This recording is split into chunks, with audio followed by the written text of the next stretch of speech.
Hello everybody and welcome back to the Sammy Snake Racing YouTube channel.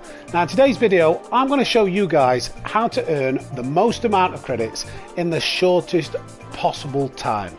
Now to do that we're going to go over to World Circuits and across to Asia Oceania, across the Tokyo Expressway, and if anybody earns credits regularly they'll know that the World Touring Car 600 race around Tokyo Expressway East is the most optimized way to earn credits.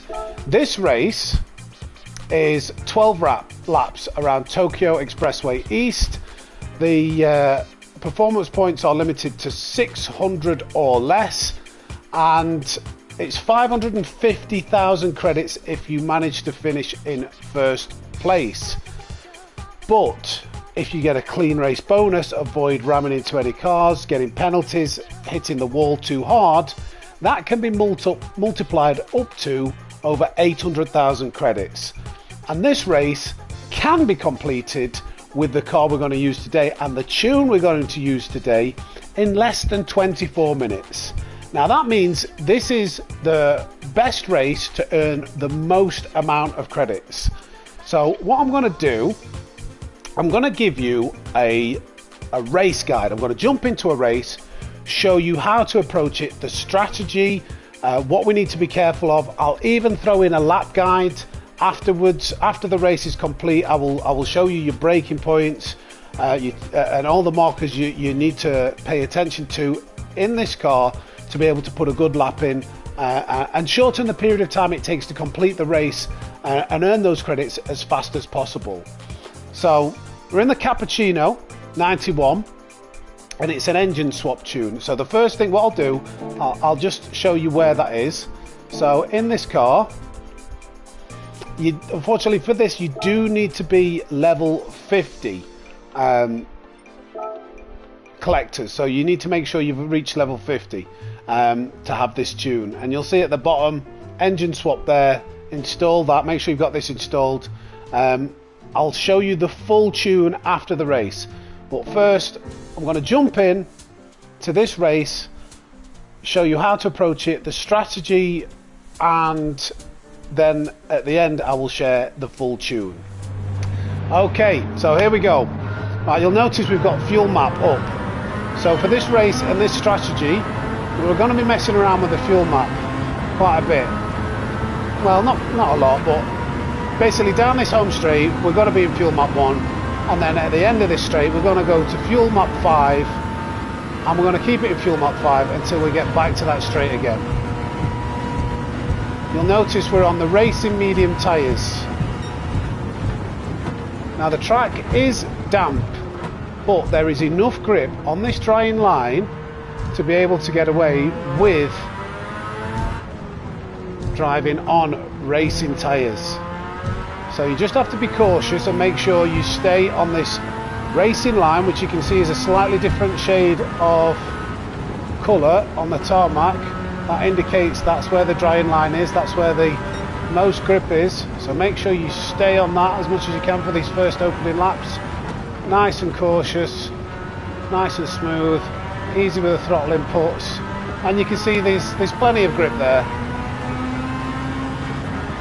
Just brake a bit earlier and take the corners a little bit slower than what you usually would.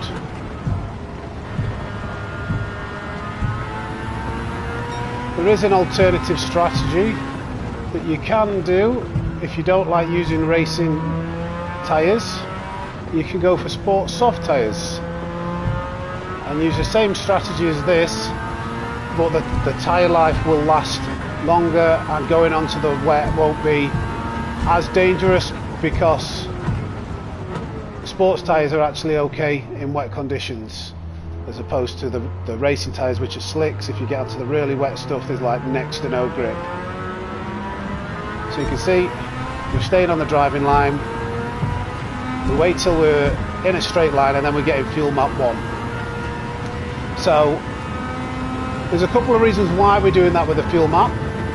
One is to save fuel, so it takes less time when we're in the pits to fill the car back up, because you will need to make a pit stop to change the tyres and put a bit of fuel in the car. And two, putting it in a higher fuel map on the infield actually helps to prolong the tyre wear. With a weaker fuel mix, the car is developing less power, and when the car is developing less power, when we're accelerating out of these corners, there's less force being put through the rear tyres, so therefore the tyres last longer, and the car's actually easier to drive with with reduced power. This is quite a light car with a lot of power to the rear tyres, so it can be a handful, but it is definitely the best car for this race to earn those credits quickly, which I'm sure you can see by the gap to second place, which is already up to 15 seconds.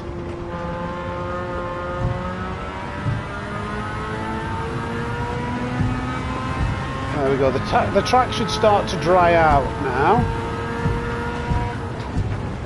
and as the track dries out we should get more grip. Ooh, nearly went a little bit wide there, be careful, you've got to be very precise.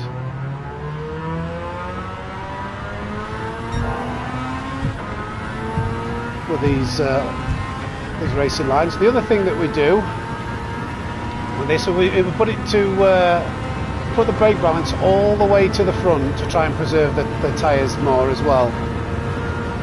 In episode 3 of Sammy Snake's Racing School, which if you haven't seen you really should do, because there's lots of good tips and pointers, we talk about how brake balance works and the advantages of using it to manipulate a car in terms of how it drives and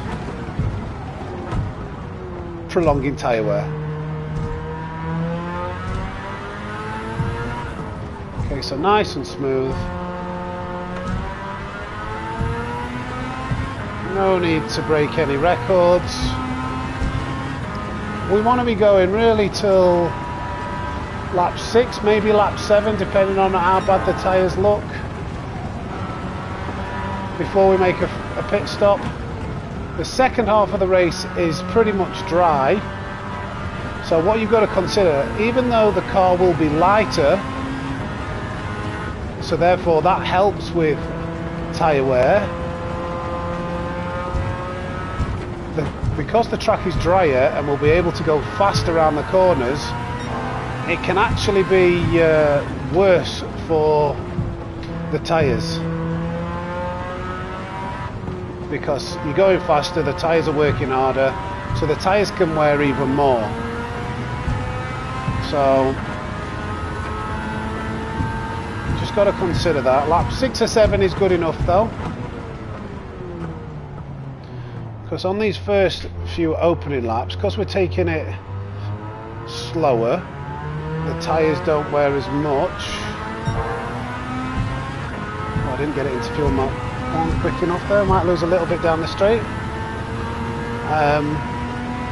Yeah, when the track's damp the tyres don't wear as much, when you're going slower they don't wear so much, so actually on this first stint the tyres probably won't wear as much or the same as when we've got a lighter fuel load. But as you can see, this car is pretty quick round here. 257s back to back in drying conditions in fuel map 5.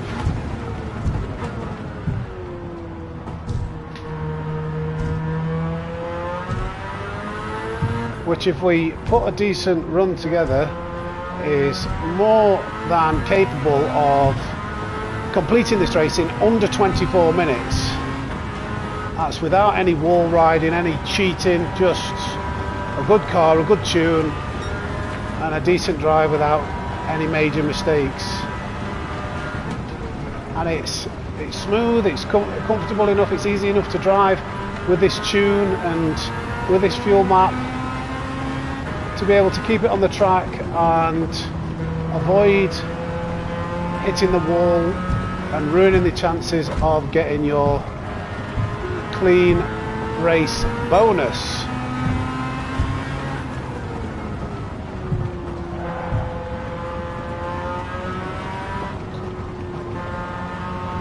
You can see I'm being very delicate with the throttle inputs, even in fuel map 5. That rear left tyre is starting to show a bit of wear now.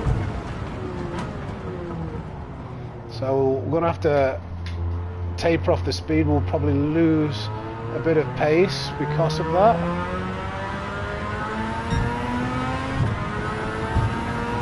We might be lucky and sneak another 57, but I would expect the lap times to start to diminish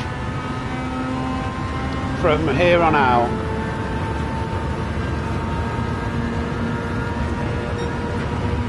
Another, yeah, nice consistency there.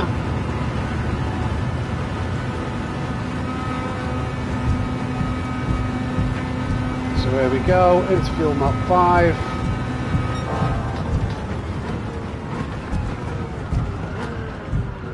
Tight to this wall where the drying tarmac is. Careful with the accelerator and getting on too early. Nice and easy out of the corner once it's in the straight line. Give it the beans.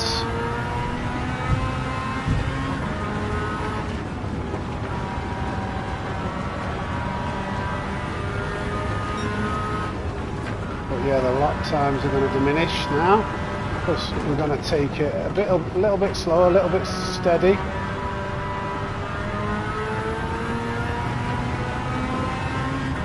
By all means, feel free to use, you know, driving aids, traction control, counter assist steer for this grind. You know, it's not about impressing anybody, it's just about earning those credits. And that definitely makes the game easier. I'm a bit of a purist. I like to challenge myself unnecessarily at times to do things without the driving aids, but there's no shame in using them at all.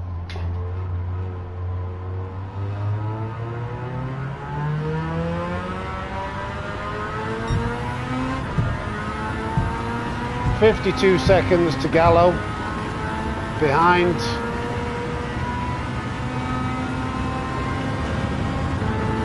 What will happen though, at some point, maybe the next lap, looking at the gap, we will start to catch up to the back runners and we'll start to lap the field just because of how incredibly quick this car is. So fuel map 5.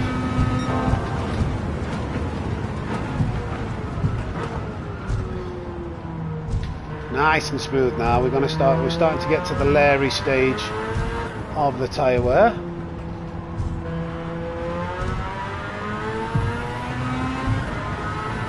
Really starting to show some wear and tear.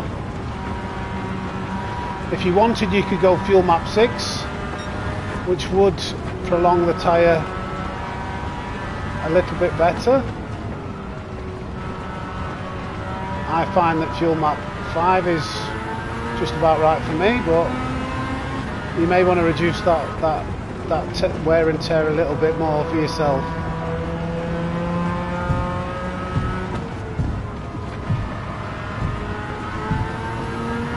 Yeah, this back runner's here.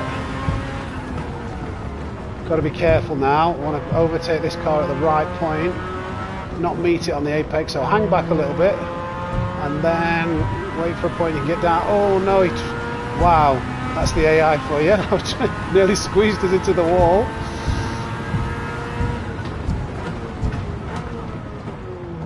Right, so what I'm going to do now, I mean the tyre wear is pretty bad. I could and maybe should pit this lap, but I'm going to go for 7 laps because what I'm hoping is we might overtake some of these cars that will pit indirectly. There's a bit of a gap to the cars in front, so a lot of cars pit lap 6 and we might be able to overtake them and avoid getting held up. But extra careful, and then we'll have better tyres towards the end of the race as well, so it'll be safer towards the end.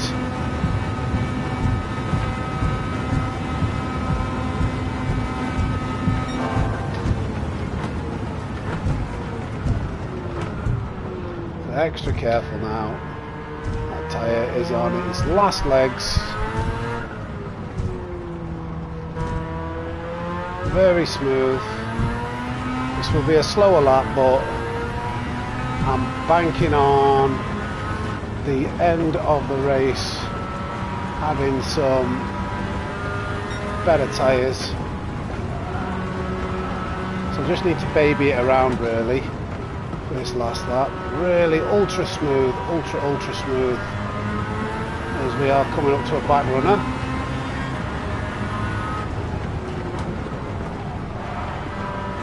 Very careful there. Again, careful here. Just need to time this overtake.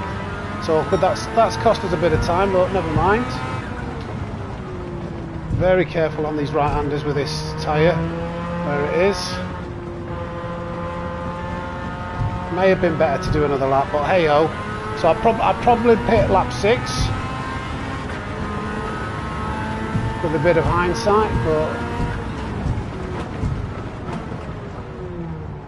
maybe on the next lap. Right, very careful here because the tyre will try and let go, as we see, but we managed to save that. So probably I would advise pitting lap 6 by the looks of that, or doing fuel map 6 and then pitting lap 7. So we're going to need 5 laps of fuel to complete this race now. Only 1 extra lap. Medium tyres. We'll go to about 5.1 laps of fuel. Have a bit of a gap to the cars in front, and then maybe we'll overtake some of these cars indirectly. Now we've got better tyres. So there we go. In and out, nice and fast. That's why we did the fuel saving. Oh no, actually there's some cars in front. Never mind.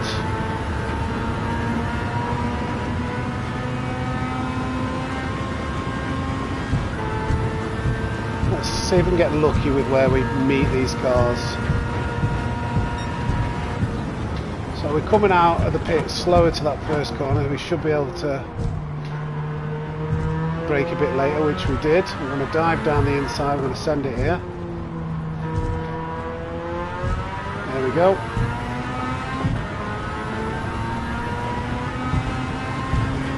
Going to try and time the overtake for this next car pretty well too. Just looks like it's going to be in an awkward place, to be honest. Can we go around the outside here? Yeah, that works okay. Cost us quite a bit of time. Well, maybe half a second, something like that, but we're safely round. That's the only disadvantage really to this car and this tune. It's so fast that you have to deal with the AI lapping them.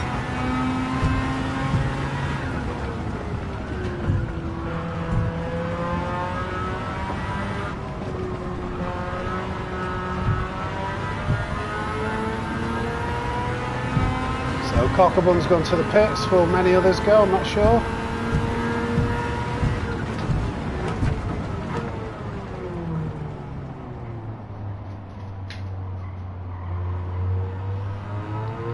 Track should start to dry out towards the right hand side soon, so we can straight line it out of there better. Let's see if we actually manage to get round some of these cars and avoid traffic, and maybe get a clean lap. Got enough fuel. Yeah, there's a few cars there coming out. Looks like it's just the top 4. We've lapped everybody. Oh no, where's he going? Wow, we just avoided that. Solis, what a crazy muppet. That's a shame that, because I thought actually this could be the lap where I'd maybe get a clean run in and be able to give you a lap guide, but that slightly ruined the time by having to lift off. Let's see how quickly we can get up to these front runners. You can already see one, so this probably would have been traffic affected anyway. Just want a bit of luck where we come up to these cars.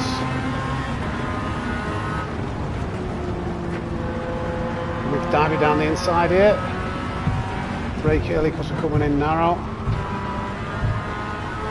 Yeah, just 2 more cars to go. Maybe we can get a clean lap in next.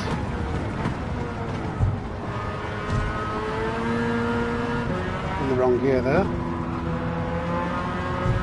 Down the inside. Don't squeeze us, please.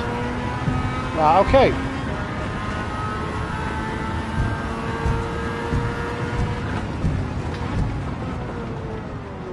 We broke a little bit early, had to lift off the brakes there.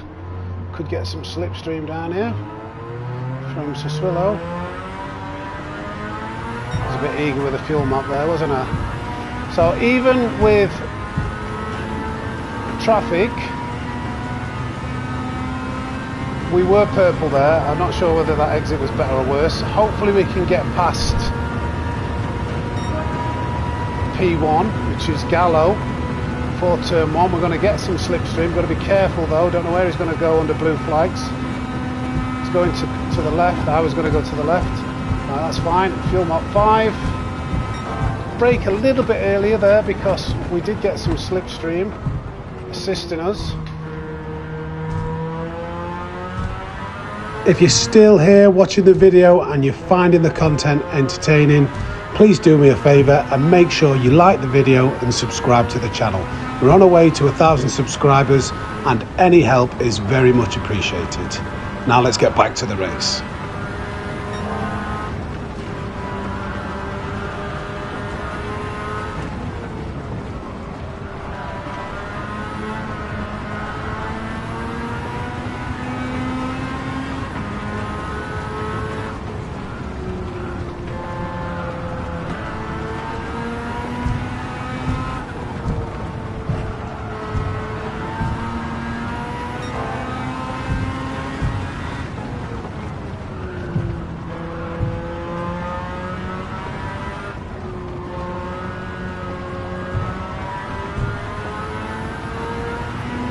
Some clean traffic, some clean air.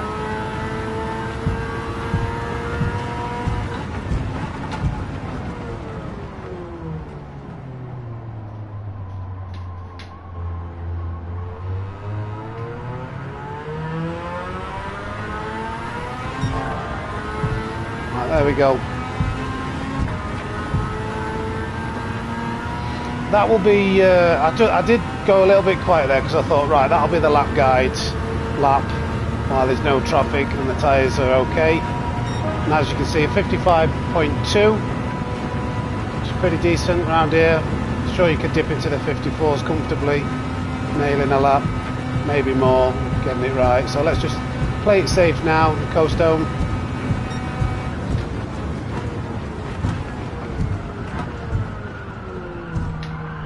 Broke a little bit late there, but we managed to survive, just as I was saying, and again. Okay, right, just need to slow it down now. Came a little bit too fast into those corners, not very smooth, so I'm just gonna, it was fast though, wasn't it? It was faster than what I've done previously. But we were on the ragged edge and we don't want that. We want to be still on the ragged edge a little bit. It's because that rear left tyre is starting to wear. So how I said, the faster you go, the more the tyres wear. With that fast lap that we did, the tyres are affected, that rear left tyre. So let's just focus on being smooth again. But we've lapped all of the field. What was it, by lap 10 or something?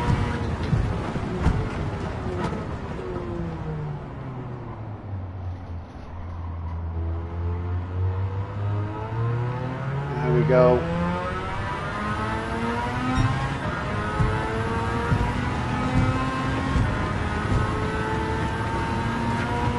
Not sure what the overall timer is on.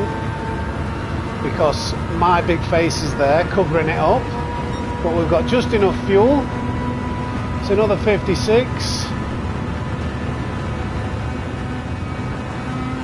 Tyres are starting to wear. Not nothing hideous, and we're coming up to lap somebody again.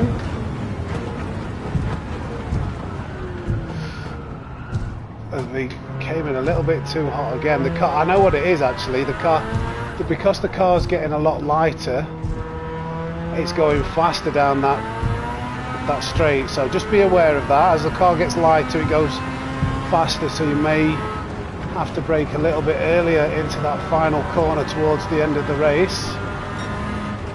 Where's this Viper going to go? We're just going to play it safe and not worry, not risk our clean race bonus. Pretty poor timing where to meet a car, but never mind.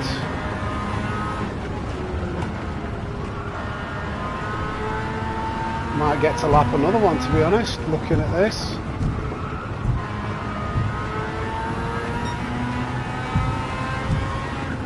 Really held us up, that Viper. I know the tyres are wearing, but I wouldn't have expected to be 2.7 seconds behind if there was no traffic.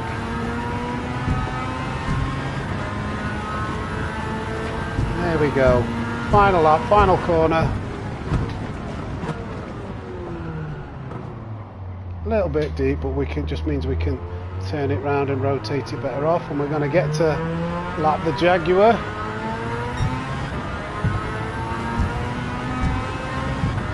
And hopefully, even with the traffic, be another sub 2 minute time.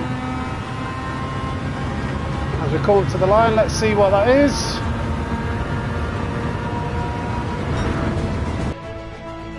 Okay, a 24.04. Little bit of traffic held us up, but I assure you I have done under 24 minutes in this car before. Just bad timing, unfortunately, with some of the traffic. And you can see the pace is definitely there. I think doing a 6-lap split, 6-6, would work out better for traffic and for overall pace. 55.270, the fastest lap. So let's jump into the tune and show you what tune you need for this lap now that you know the strategy. Oh wait, yeah, got to get this in here. Clean race bonus, 825,000 straight in the back pocket in 24 minutes. So let's do some quick maths. I've just done the maths. 24 minutes goes into an hour 2.5 times. If we times 825,000 by 2.5, that's 2,062,500 credits an hour. I've not seen anybody earn credits faster than that. Okay, the moment you've been waiting for. This is the tune for the car. And FYI, here's some proof that I have done that race in under 24 minutes. It was one of the first videos I did on this channel when we didn't have a lot of subscribers. So that's why I'm doing this again, so more people can see it. So, as you already know, it's wide body with the engine swap, with the 13B REW RX7 engine. Racing medium tyres. We put a wing on the back and on the front. Turn that all the way up to full. Fully customizable suspension with these settings. The main aim of the suspension settings was to make it stable around those long sweeping corners where there's a bit of bouncing. And also to stop it has a tendency, this car, to want to oversteer under brakes, so we were battling against that with that setup. That's why we've gone for that setup. A fully customizable differential, and the aim of the diff was to keep it stable again under brakes, but also allow it to be safe with to make the acceleration manageable. So we've turned up the sensitivity on acceleration quite high to where that jumps in and stops the car from just spinning round, the wheels just going out of control. The gearbox, fully customizable. These are the ratios that we used. Set it to 420, I think that's kilometers an hour. and it's set to these ratios.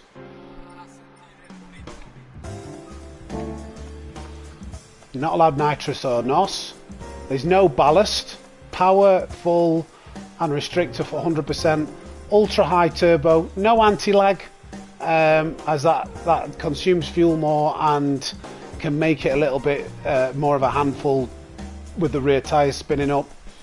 Racing intercooler, air cleaner, silencer, exhaust manifold, racing discs, brakes, racing brake pads, brake controller all the way to the front as I've shown in the video, racing clutch and flywheel, and carbon propeller shaft.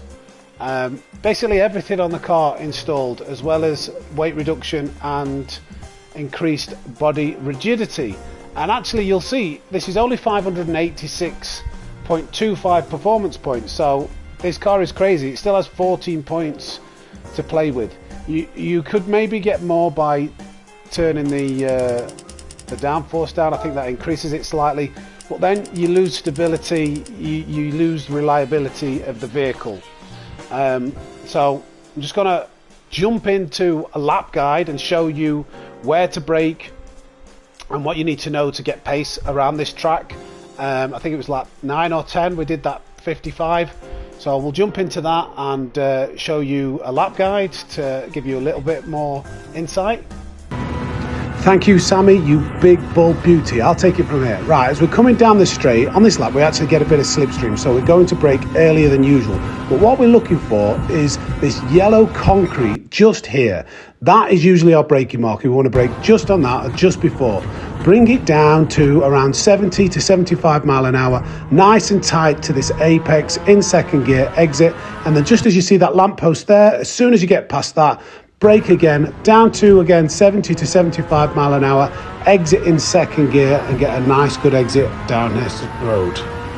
Now the next braking marker is this bridge. So it's about 20 meters before, and what we want to do, we want to slow the entry speed to about 145 mile an hour, keep it nice and tight to this apex, lift off, and again just under 150 mile an hour, close to that barrier. The next braking marker are these white lines here. Brake just before that, and we want to widen the entry into the first left-hander so we can straighten it for the right-hander and get a nice exit speed coming down here.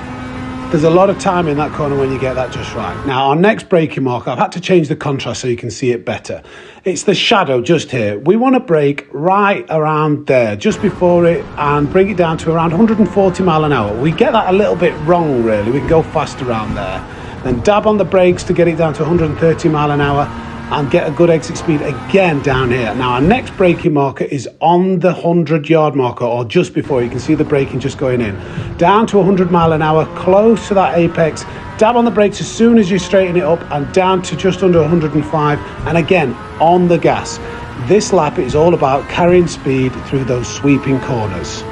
Now our next braking marker is just before the 200 yards, about 10 to 15 meters before. We want to brake it down and get it to around 40 to 45 mile an hour. Lift off and coast, let the car rotate, point it down the straight and get on the gas as early as possible. That exit again gets you a lot of time. Please do bear in mind that that lap guide was with using fuel map 5. If you use a lower fuel map, you will be coming faster in the corners, so you will have to brake earlier. But with fuel map 5, that was good for a 155.2. There we go. Thank you, Sammy, for that little talk round. Beautiful lap guide. And that's pretty much me done for this. As always, as I say, if you're here to the end of the video, you found this helpful, please remember to hit the like, hit the subscribe and bell notification to know when we go live. We're on our way to 1,000 subscribers, and any help to get there is very much appreciated. Feel free to share this with your friends as well as a bit of a guide for this, and maybe set a challenge. See how fast you and your friends can finish this race with this car and this tune, with that strategy. Let me know if you tweak the settings, tweak the strat, what you found works for you, and what your fastest time was in the comments. But from me, from the Racing Snake, it's over and out, and I'll catch you in the next one. Take care.